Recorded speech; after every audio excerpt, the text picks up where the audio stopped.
મહાદેવહર મારું નામ છે હિરેન નાનકરામ મંગલાણી। હું થેલેસમિયા મેજર પેશન્ટ છું। શું કહેશો? થેલેસેમિયા ગ્રસ્ત છો આપ, કેટલી ઉંમર છે અને ઇન્જેક્શન આપના માટેની અછત છે?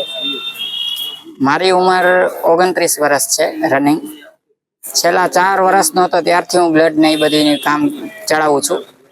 હવે આપણે સિવિલ હોસ્પિટલમાં થેલેસમિયાની દવાઓ નથી, એમાં કેલ્પર જે દવા આવે છે એ બહારથી પરચેસ કરવી પડે છે, તો એ સિવિલમાંથી ફ્રીમાં આપે છે, તો એ ક્યારેક હોય છે ક્યારેક નથી હોતી।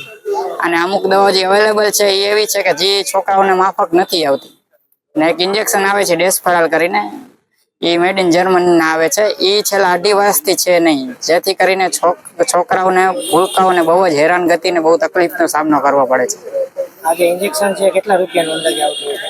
ઇન્જેક્શન 316 રૂપિયાનો એક વાયલ આવે છે। એવા કોક રોજના 2 લેતા હોય, કોઈ રોજના 1 લેતા હોય, તો આજે મધ્યમ વર્ગના વ્યક્તિઓ પરચેસ ન કરી શકે, તો એમને દુઃખી થઈને પોતાના છોકરાને ભગવાન ભરોસે છોડી દેવું પડે છે, જે આમ સરકાર શ્રી માટે બહુ આપણા માટે આમ સરસજનક વાત કહેવાય। સિવિલ હોસ્પિટલ ગયા સુપ્રિન્ટેન્ડન્ટને મળ્યા, ત્યાંથી શું કહેવાય? સિવિલ સુપ્રિન્ટેન્ડન્ટ મેડમને અમે ઘણી વાર મળ્યા, રજૂઆત કરી, તો છેલ્લે મેડમ પાસેથી અમે એવું જવાબ મળ્યું કે ભાઈ તમે ગાંધીનગરમાં રજૂઆત કરો, અમારી પાસે એવી કોઈ સત્તા નથી કે અમે આ બધું કરી શકીએ। તો મારે સરકારશ્રીને એક વિનંતી છે પહેલાં તો હાથ જોડીને, કે તમે એને સિવિલ રાજકોટ સિવિલને એટલી સત્તા આપો જેથી કરીને એને દવાઓ પરચેસ કરી શકે અમારા માટે।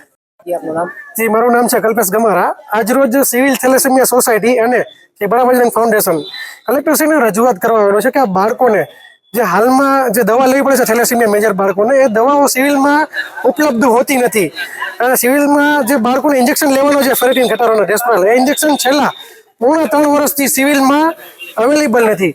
અને સાથે સાથે જોવા જઈએ તો અમુક જે દવાઓ છે જે સિવિલ પૈસા બચાવવાના માટે જે દવાઓ લે છે તે દવાઓ અસર કરતી નથી, તેના કારણે દવા ચેન્જ કરવાની પણ રજૂઆત સિવિલ સુપ્રિન્ટેન્ડન્ટ મેડમને અમે 7 દિવસ પહેલા કરેલી હતી, પરંતુ 530 બાળકો સિવિલમાં તેમજ 750 પ્લસ બાળકો સમગ્ર સૌરાષ્ટ્રમાંથી જ્યારે સિવિલમાં દવા લેવા આવતા હોય ત્યારે મેડમ શ્રી અમને એક જ જવાબ આપ્યો છે કે અહીંથી કંઈ થશે નહીં, અમારા હાથમાં કોઈ પણ જાતની સત્તા છે નહીં, તો તમે ગાંધીનગર ચાલ્યા જાઓ। હવે આ બાળકો જે બીમાર છે, પોતાને 15 દિવસે 10 દિવસે બ્લડ ગોતવું પડે છે, રોજની 12-15 દવાઓ લેવી પડે છે, એ બાળકો ગાંધીનગર કોને રજૂઆત કરવા જાય? શું સિવિલ પાસે આટલી પણ સત્તા નથી?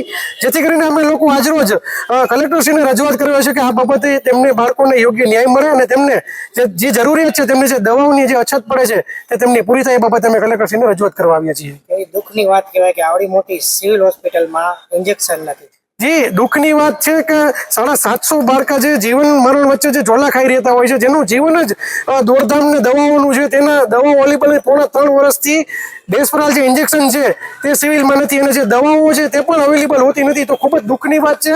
અને એવું કહી શકાય કે સિવિલને પેશન્ટની કંઈ પડી નથી, અને જ્યારે અમે રજૂઆતો કરવા જઈએ છીએ ત્યારે એમની સાથે એવું વર્તન કરવામાં આવે છે કે જાણે કોઈ ગુંડાઓ હોય કે ભાઈ અહીંયા આવવા નહીં, તમારે અહીંયા આવવું નહીં, આ બધી રજૂઆત તમારે ગાંધીનગર કરી, તો આ કોઈ વ્યાજબી વસ્તુ નથી, સરકારે આનું ધ્યાન જોડવું જોઈએ। સિવિલ હોસ્પિટલના સુપ્રિન્ટેન્ડન્ટને મળ્યા, એના દ્વારા શું તમને જવાબ દેવા? એમના દ્વારા અમને સ્પષ્ટ ભાષામાં જવાબ દેવામાં આવ્યો કે એક પણ જાતની સત્તા અમારી નથી, ફક્ત દવાઓ ચેન્જ કરવાની અથવા તો દવાઓનો સ્ટોક રાખવાની સત્તા પણ શું સિવિલ પાસે નથી?